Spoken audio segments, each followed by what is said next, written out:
जो दवाई इनको बंगाल में दी गई है वही यहाँ भी तैयार कर रखी है, वही दी जाएगी। भावनाओं में इतना बहा देंगे कि बस केसरिया केसरिया। 300 पार का जो वादा कर रही है लगातार, मुश्किल से 30।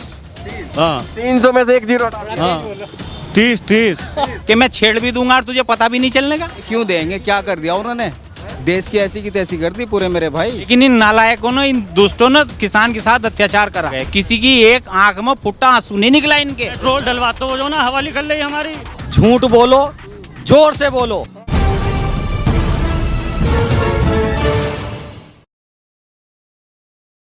नमस्कार, मैं ज्योतिष चौहान। उत्तर प्रदेश चुनाव का सफर और 403 विधानसभा कवरेज करने का वादा, और इसी वादे के साथ आज हम पहुंच चुके हैं दिल्ली से तकरीबन 150 किलोमीटर दूर बिजनौर विधानसभा। और बिजनौर जिला भी यही है, विधानसभा भी यही है। तो तमाम बिजनौर की जनता हमारे साथ यहाँ पर मौजूद है, उनसे बातचीत करेंगे आने वाले चुनाव को लेकर, उत्तर प्रदेश सरकार के कामकाज को लेकर, और आने वाले जो चुनाव में है क्या मिजाज है लोगों का, ये भी यहाँ पर तमाम लोगों से जानना चाहेंगे। और साथ ही बता दो आपको कि यहाँ पर आज हम बिजनौर के 3 विधानसभा कवर करने वाले हैं, तो अलग अलग लोग होंगे, उनसे बातचीत करने में मजा आएगा। तो चलिए बातचीत करते हैं। कहेंगे उत्तर प्रदेश सरकार के अब कामकाज कैसे लगे हैं? नहीं, अगर उत्तर प्रदेश सरकार अपने आप में पूर्ण विश्वास है कि 330 ले आएगी, तो लड़े ना चुनाव बेरोजगारी पर, लड़े चुनाव भ्रष्टाचार पर, लड़े चुनाव जो है ये दुनिया भर के जो इन्होंने किसानों के साथ हथकंडे अपना दिए, आए ना किसानों के बीच में। पता तो जब चलेगा जब बीच में आएगी। ऐसे कहने से या वहाँ बैठ करके 330, अब की बार 300 पार, 300 तो छोड़ो 30 भी रहेगी, यही बहुत समझे। इस तरीके के इन्होंने हालात बना दिए। मंदिर बनाना 370-35 है, ये अपनी जगह ठीक है। 2014 में वोट दिया किसान ने, 2019 में भी दिया, 17 में भी दिया। योगी जी को प्रधान मुख्यमंत्री किसी और ने नहीं बना दिया था, किसान वर्ग योगी जी के साथ गया। और आज किसान आंदोलन पर बैठा तो उसे रातों रात लठ मार कर उठा दिया जा। क्या उसका अधिकार नहीं देश में कुछ? क्या किसान ये नहीं कि वो इस देश का वासी ही नहीं है, उसे अपनी बात रखने का हक ही नहीं है? 7 महीने इन्होंने कही किसान आतंकवादी। सोच के देखो पत्रकार महोदय, अगर ये धरने, ये आंदोलन आतंकवाद चला रहा होता तो 7 महीने चल जाते। आतंकवाद के तो धरने 6, 7, 8 दिन में खत्म हो जा। लेकिन इन नालायकों ने, इन दुष्टों ने किसान के साथ अत्याचार करा। उसे 2000 रुपए का लालच दिया 1 महीने का, लेकिन उस 2000 रुपए पर लूट कितनी करी? डीएपी बढ़ाया, यूरिया 50 किलो से 45 किलो करा, उसका रेट बढ़ाया। उसके बाद इन्होंने करी कि गन्ने का तुम्हें 14 दिन में भुगतान देंगे, 1 साल तक पता नहीं। उसके बाद इन्होंने कही तुम्हें ब्याज देंगे, ऐसी तैसी में जाओ। अच्छा, एक बात बताइए कि जिस तरीके से आपने कहा कि बेरोजगारी के मुद्दे पे सरकार वो चुनाव करे, है ना? अगर इतना विश्वास है सरकार को तो सरकार आए, नौजवानों से कहे कि तुम हमें वोट दो, हमने तुम्हें रोजगार दिया है। अगर नौजवानों को रोजगार मिला है तो वोट देगी उनको नई जनरेशन, अगर नहीं मिला तो नहीं देगी, अपने आप पता चल जाएगा। फिर सरकार किन मुद्दों पर चुनाव लड़ती है? नहीं, सरकार का, बीजेपी का तो देखो, एक बात बताओ, आपको भी पता, मुझे ही पता, ये सब जानते हैं। ये लोग धर्म की राजनीति करते हैं, ये लोग जाति की राजनीति करते हैं। अभी 2022 के इलेक्शन में साल 6 महीने का टाइम है, 8-9 महीने के लगभग देख लेना, कहीं ना कहीं एक ऐसा हथकंडा अपना देंगे कि लोग इमोशनली इतना ब्लैकमेल कर देंगे, भावनाओं में इतना बहा देंगे कि बस केसरिया केसरिया। 400 से ज्यादा किसान मर गए, किसी की एक आंख में फुट्टा आंसू नहीं निकला इनके, इतने भावनाओं से शून्य है ये व्यक्ति। इन्होंने एक बार भी ये नहीं कही, कभी किसी संसद में प्रधानमंत्री जी ने, मुख्यमंत्री जी ने, या किसी भी सांसद प्रतिनिधि ने ये कही कि हाँ इतने किसान मर गए कि हम उन्हें श्रद्धांजलि दें। तो ये हम आम लोगों के कैसे हो जाएंगे? अगर इस के बावजूद भी आम लोग या किसान भटकता है तो ये अपना सरकार बनाएंगे। आप इतना परेशान कर दिया, आगे वो पता नहीं क्या हाल करेंगे। दिया जाता है। बिजनौर की जनता का मूड क्या है आपकी बात? बिजनौर की जनता परिवर्तन चाहती है, और बिजनौर की जनता वर्तमान सरकार से बुरी तरह से नाराज है, और इसका खामियाजा इनको भुगतना पड़ेगा 2022 में। अभी भी फुल मूड में कह रहे हैं भैया 300 पार, 300 बार अब की बार। सर, ऐसा नारा तो इन्होंने बंगाल में भी लगाया था, लेकिन क्या हुआ, परिणाम क्या हुआ वो आपको पता है। बंगाल वाले हालात यहाँ भी होंगे क्या? बिल्कुल बंगाल वाले हालात वही होंगे। जो दवाई इनको बंगाल में दी गई है वही यहाँ भी तैयार कर रखी है, वही दी जाएगी, वही दवाई दी बिल्कुल दी जाएगी। अच्छा, ये बताइए कि यहाँ पर तो केंद्र सरकार के लोग भी आएंगे, मंत्री आएंगे, नरेंद्र मोदी खुद आए, बनारस पहुंचे हैं, तो लग रहा है भैया चुनाव का कुछ माहौल बन रहा है। तो क्या लगता है कि जब केंद्र सरकार का हस्तक्षेप होगा तो कुछ सीटें बढ़ेंगी भाई योगी जी? जी, केंद्र सरकार का हस्तक्षेप तो बंगाल में भी था, और हद से ज़्यादा था। पूरे देश का पैसा, पूरे देश का मीडिया और पूरी पावर इन्होंने बंगाल में झोंक दी, लेकिन परिणाम क्या हुआ? आज बीजेपी मुक्त बंगाल हो गया है, और अब वहाँ ना हिंदुत्व के झगड़े हैं और ना हिंदू खतरे में है। यही हाल उत्तर प्रदेश में होना है। जनता अब समझ चुकी है। जनता अब इनकी जो ये कथनी और करनी में जो फ़र्क है इसको समझ गई है कि ये सिर्फ धर्म के नाम पे, जाति के नाम पे बांट के राजनीति कर सकते हैं, बाकी मुद्दों की राजनीति ये कभी नहीं कर सकते। उसमें ये विफल हो गए और इनको जो पासिंग मार्क्स जनता ने बिल्कुल नहीं दिए हैं और ये सरकार पूरी तरह से फेल है। अच्छा, उत्तर प्रदेश चुनाव में क्या लगता है किन मुद्दों पर बिजनौर की जनता को क्या लगता है कि किन मुद्दों पर जो है वोटिंग होने वाली है? क्योंकि भैया कई सारे लोग बोल रहे हैं कि राम मंदिर भी बन गया, कई सारे लोग बोल रहे हैं कि भाई रोजगार नहीं है, तो किन मुद्दों पर वोटिंग? नहीं, कुछ काम हुए हैं, कानून व्यवस्था में सुधार हुआ है, राम मंदिर बन गया है, लेकिन मुद्दे तो सॉल्व नहीं हुए।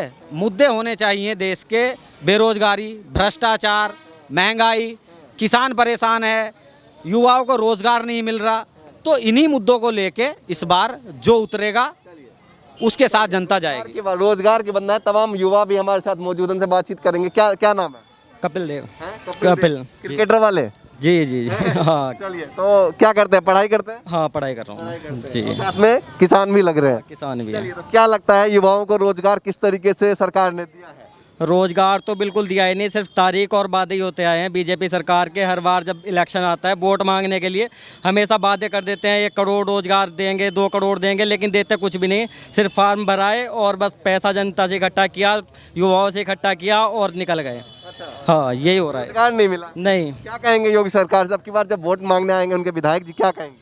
उनसे ये कहेंगे कि अपनी सरकार हटाओ, किसी दूसरे को मौका देंगे ना, कोई अच्छे आएंगे, रोजगार दिलाएंगे। अब एक व्यक्ति बार बार गड्ढे में थोड़ी डलेगा, एक बार गिर गए तो दोबारा थोड़ी डलेगा उसमें, ये तो जानवर भी समझ जाता है। तो ये बताइए कि जिस तरीके से सरकार तो कह रही है भैया हमने सब कुछ पूरा किया है, सारे वादे पूरे किए हैं, सब कुछ हमने प्रदेश को दिया है, प्रदेश में कोई कमी ही नहीं है, वो सिर्फ दिखाने के लिए सिर्फ एक एडवर्टाइज कर रहे हैं, सिर्फ बैनर लगा रहे हैं बड़े बड़े, हमने ये किया वो किया, लेकिन किया कुछ नहीं। नीचे स्तर पे आके देखो, कुछ भी नहीं किया। हाँ, क्या लगता है भैया कैसा काम हुआ? भैया काम कहाँ हुआ? रोजगार अभी हमारे किसान परेशान है, ठीक है, और भैया पूरा युवा परेशान है, तो रोजगार किस बात का? कहाँ है? कुछ भी नहीं हुआ। दुनिया परेशान है भाई, इंडिया बिल्कुल जो समझ लो वे नीचे चली गई। हाँ, पूरे युवा परेशान है इस टाइम। तो ये देखिए प्रदेश में सरकार जो वादा कर रही है कि 300 पार का वादा फिर से कर रही है, तो उसमें क्या लगता है कितनी सच्चाई होगी? इनके बीजेपी 300 पार का जो वादा कर रही है लगातार, मुश्किल से 30। हाँ, 300 में से 1 जीरो हटा दिया। हाँ, 30। हाँ, तो इतना कम कैसे बता रहे हैं? वो 300 पार का। चलो सब परेशान है, सब परेशान है, लेकर रिक्शा वाले से और किसान तो सब परेशान है, सब टोटल। क्यों देंगे मोदी को वोट? कोई वोट नहीं देने का मेरा। देंगे भैया मोदी को वोट। मोदी को छोड़ दीजिए, योगी जी है। अरे हाँ, योगी जी या मोदी जी, बात तो एक ही है। क्यों देंगे? क्या कर दिया उन्होंने? देश की ऐसी की तैसी कर दी पूरे मेरे भाई। आपको नहीं पता? आपको नहीं पता? बताइए ना, तो आप जरा बता रहे हैं पूरे देश की ऐसी की तैसी। जो युवा ये 100 रुपये उठावा था ना, अब ये 20 रुपये नहीं उठा रहा है खर्चे में, इतने परेशान है। हमें घर से जो ना इसको 1000-2000 मिला था, आपको 200 रुपये नहीं कहते भैया, है ना, क्या करो भैया, परेशान हो सब। पूरी महंगाई बढ़ गई है। महंगाई बढ़ गई, परेशान हो दुनिया। उत्तर प्रदेश सरकार ने बताया कौन से काम ऐसे हैं जो अच्छे किए हैं? भैया मैं बताऊं तुमसे, मंदिर बन गया ठीक है, लेकिन उसमें मंदिर बन गया अच्छी बात है, लेकिन रोजगार तो नहीं मिला ना मंदिर से। रोजगार मिलना चाहिए, अच्छी सरकार अच्छी चलाओ ना, रोजगार दो। अच्छा, बीजेपी के कई नेता बोल रहे हैं कि भैया मंदिर बना है उसी में रोजगार देंगे। मैं मेरे भैया इतने युवा को मंदिर में किस तरह मिल जाएगा बताओ तुम? इतने युवाओं को किस तरह मंदिर में रोजगार मिलेगा? ठीक है, हाँ आ गया जी भैया, आप क्या कह रहे थे बताइए पूरे की। हाँ भैया, मैं यूँ कह रहा हूँ ना, पूरे देश की ऐसी की तैसी मार दी। महंगाई इतनी हो गई, कहाँ तेल बैंड जो 60 रुपये था, अभी इस टाइम 100 रुपये हो गया। डीएल 90 रुपये पे आ गया। कहाँ तक करेंगे? भैया पेट्रोल 50, पेट्रोल डलवाते हो जो ना हवाली कर ली हमारी, पेट्रोल डलवाते हो हवाली कर ली, 50 रुपये का तेल डलवाना पड़ेगा। कहाँ 200 का डलवाओ तो 150 का डलवाओ तो 50 का डलवाना पड़ेगा, ऐसी की तैसी हो गई हमारी। और कह रहे हैं पेट्रोल डलवा देता है, हमारी हवा निकल रही है, इतनी महंगाई लगातार बढ़ रही है। चलिए, इस बार किसान वोट नहीं देगा इस गवर्नमेंट को, चाहे कहीं भी दे। भाई पेमेंट करने का नहीं मिला, पेट्रोल बहुत महंगा, डीजल बहुत महंगा, लड़के बेरोजगार हैं, कोई जॉब नहीं मिल पा रही। वायदा क्या जॉब देंगे, कोई जॉब नहीं मिलेगी किसी को। वो किसान जब खिलाफत करते हैं तो भाई सरकार कहती है कि भैया किसान तो फर्जी वाले हैं, जो बॉर्डर पे बैठे हैं, और भी किसान हैं जो खिलाफत कर रहे हैं। तो ग्राउंड पे आके देखो, किसान है, मैं किसान हूँ, तो ग्राउंड पे आके देखो ना, किसान है, सब किसान ही हैं। भाई मेरे गांव में सब किसान हैं, सब परेशान हैं, गन्ने का पेमेंट नहीं मिल रहा, 3 साल हो गए, रेट नहीं बढ़ा, आज तक वही रेट है जो पहले था। सरकार तो फेल हो गई है, इसे कोई वोट नहीं देगा। नहीं, हम तो देंगे नहीं, किसान नहीं देगा। किसान तो वोट देगा ही नहीं, ना मजदूर दे। जितने भी किसानों से मिलता हूँ कहते हैं भैया पिछली बार तो हमने दबादब वोट किया था बीजेपी को। भाई पिछली बार एक बार दे दिया ना, इस बार नहीं देंगे। अब देख लिया कि पेमेंट नहीं मिलेगा, गन्ने के पैसे नहीं बढ़ेंगे, पेट्रोल महंगा, डीजल महंगा, महंगाई बहुत बढ़ गई, तो हम वोट नहीं देंगे। रोजगार किस तरीके देते उत्तर प्रदेश में और पूरे देश भर में? रोजगार किसे मिला? ये बच्चे हैं सारे बोलो कि कुछ नहीं, किसी रोजगार तो मिला ही नहीं किसी को, सब ऐसे घूम रहे हैं। 2 साल तो हो गए अभी भाई स्कूल, किसी को 4.5 साल। हाँ 4.5 हो गए। वोट लगे हुए जगह जगह भाई, 4 लाख लोगों को रोजगार है, प्रचार है, काम कुछ नहीं है। तमाम लोगों के बीच में बैठते हैं तो मैं ये जानना चाहता हूँ कि क्या मतलब क्या बातें चलती है गाँव में के लोग बैठते होंगे, सभी तरह के लोग होंगे, अलग अलग पार्टी के सपोर्ट करने वालों, क्या बात चल रहा है आम लोगों के बीच? नहीं, आम लोगों की तो धारणा देखो, जिला बिजनौर की या आसपास के गांव की तो यही है कि अब की बार इन लोगों को उत्तर प्रदेश से उखाड़ना, जैसा कि मैं बैठता हूं।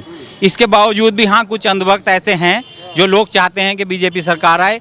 अगर मंदिर बेरोजगार दे सकता हो तो मंदिर बनवा लो। और सरकार, कोविड-19 था, कितने लोग ऑक्सीजन की कमी से मर गए, लेकिन कल एक स्टेटमेंट आया कि ऑक्सीजन की कमी से कोई नहीं मरा। कह रहे ऑक्सीजन कमी हुई तरीके से कि मजाक भरा लहजा नहीं है। जैसे किसी को एक गांव में कहावत भी कह दें कि मैं छेड़ भी दूंगा और तुझे पता भी नहीं चलने का, तो एक इस तरीके की भावना है कि मरा ही नहीं कोई। और बल्कि क्या न्यूज़पेपर झूठ बोल रहा है? कई न्यूज़पेपर मैंने ही पढ़े, मैं डेली न्यूज़पेपर पढ़ता हूँ। पिछले न्यूज़पेपर उठा लो, हर महीने के घरों में महीनों के न्यूज़पेपर, सबके आसपास आस पड़ोस में भी काफी लोग, हाँ, कि इतने व्यक्ति ऑक्सीजन की कमी से मरे। इन्होंने एक ही बात में कह दी कि कोई व्यक्ति ऑक्सीजन, देखिए सभी ने मदद की है, हमने भी कई लोगों के ऑक्सीजन सिलेंडर पहुंचाने में मदद की है, सभी लोगों ने मदद की है। खैर नेताजी संभल के रहिए, संभल के बयान दीजिए, आने वाले टाइम में चुनाव है और ये सभी लोग वोटर खड़े हैं। क्या कहना चाहेंगे जिस तरीके से नेताजी का बयान और सभी कुछ? सरकार का एक ही काम है, झूठ बोलो, जोर से बोलो और सामने वाले को बोलने मत दो। वो बोलेगा तो देशद्रोही, आतंकवादी, किसान अगर बोला तो आतंकवादी हो गया, छात्र अगर बोला तो टुकड़े टुकड़े गैंग हो गया, और उनको उठाओ जेल में डाल दो। सीधा सा इन्होंने राजद्रोह का कानून जो है, धारा 124A, ये जब अंग्रेजी हुकूमत थी 1857 की जब क्रांति हुई थी, तो 1857 की क्रांति ने अंग्रेजी हुकूमत की जड़ें हिला दी थी। अंग्रेजों ने उस चीज़ को देखते हुए 1870 में एक कानून लेके आए थे, राजद्रोह, जो भी देश की आज़ादी के लिए क्रांतिकारी, इवन महात्मा गांधी जी पे भी उन्होंने राजद्रोह का कानून लगाया, और वो कानून अब तक चल रहा है। समय समय पे सत्ता बदलती रही हैं और सत्ता ने अपने लिए उसको यूज किया है। ठीक है, ये तो बात रही पुरानी। ये बताइए कि उत्तर प्रदेश में अब की बार क्या होने वाला है, क्या लगता है, तो निचोड़ बताइए। अब की बार उत्तर प्रदेश में जो किसानों की सुनेगा उसकी सरकार आएगी, और बीजेपी की सरकार तो बिल्कुल नहीं आएगी। यानी जो किसान हित की बात करेगा वही राज करेगा। बिल्कुल कि नहीं, ये कह रहे हैं कि अब की बार 300 पार, लेकिन आम पब्लिक का नारा रहा कि अब की बार बीजेपी उत्तर प्रदेश से बाहर। क्या आम पब्लिक का नारा है? बस बिजनौर वाले का या पूरे उत्तर प्रदेश? पूरे उत्तर प्रदेश का, और खास तौर से किसान जाति का। मैं भी किसान हूँ और मैं भी खेती करता हूँ, लेकिन वो काम है कि हम अपने दम पे एक नया इतिहास लिख देंगे और खून के एक एक कतरे से किसान जिंदाबाद लिख देंगे। यह हकीकत बात। देखिए ये उत्तर प्रदेश के किसान हैं और किसानों का नारा, क्या कहना चाहेंगे? सरकार तो फेल हो गई, इसे वोट नहीं मिलेगा यहाँ से। किसान इस बार वोट नहीं देगा गवर्नमेंट को, कुछ नया करेगा।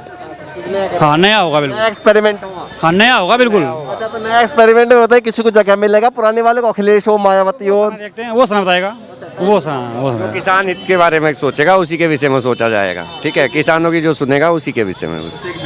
आप बोलेंगे कुछ? आगे आ जाइए, आगे आ जाइए। हैं? कुछ नहीं बोलेंगे? अच्छा, कुछ नहीं बोलेंगे। चलिए, तमाम देखिए युवा भी हैं यहाँ पर और तमाम लोग हैं। ये एक मॉल है, मॉल के बाहर हम खड़े थे और तमाम लोग थे, तमाम लोगों से हमने बातचीत की उत्तर प्रदेश चुनाव को लेकर। तमाम लोगों की अलग अलग मूड, अलग अलग राय, लेकिन सबका एक कहना कि भैया जो किसान की बात करेगा, खासकर बिजनौर की जनता जो है और पश्चिमी उत्तर प्रदेश के लोग लगातार ये कह रहे हैं कि जो किसान के हित में बात करेगा वह उत्तर प्रदेश पे राज करेगा। तो तमाम लोगों की राय, आगे भी चलेंगे। 2 विधानसभा और रह गए हैं बिजनौर के, जिनको हमें कवर करना है, दोनों में चलेंगे और लगातार सभी लोगों से बातचीत करेंगे। फिलहाल के लिए